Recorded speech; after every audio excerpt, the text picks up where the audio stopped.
اس سے پہلے بہت کچھ بڑا کچھ نہیں، خصوصی طور پر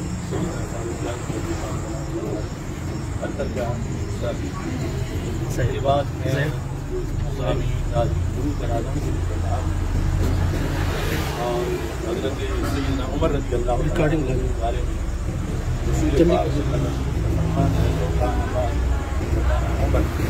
اس بات اس نے کی ہے تو پورے پاکستان میں اس کے اس ہرزہ سرائی اور گستاخی پر اضطراب پایا جا رہا ہے۔ میں تحریک لبیک یا رسول اللہ صلی اللہ علیہ وسلم، لبیک اسلام اور تحریک صراط مستقیم منڈی بہاؤالدین کے کارکنان ان کی کاوشوں کو خراج تحسین پیش کرتا ہے۔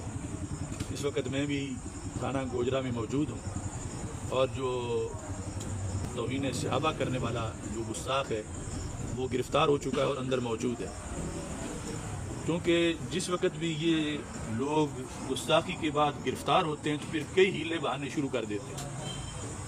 تو ہم ایس ایچ او صاحب کو اور دیگر ضلعی انتظامیہ کو متنبہ کرنا چاہتے ہیں کہ اگر اس شخص کو کسی لحاظ سے کوئی بھاگنے کا راستہ دیا گیا تو اس سے سارے ضلع کے بلکہ سارے ملک کے حالات خراب ہو سکتے ہیں۔ یہ گستاخ نہیں، اس محرم الحرام میں سینکڑوں ایسے ہیں جنہوں نے بھونکا ہے صحابہ کرام رضی اللہ تعالیٰ عنہم کے خلاف۔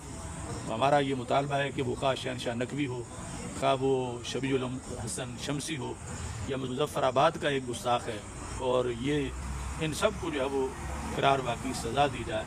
اس مقصد کے لیے میں یہاں موجود ہوں۔ امید ہے کہ حکام بالا اس بات پر توجہ کریں گے۔ وآخر دعوایا ان الحمد للہ رب العالمین۔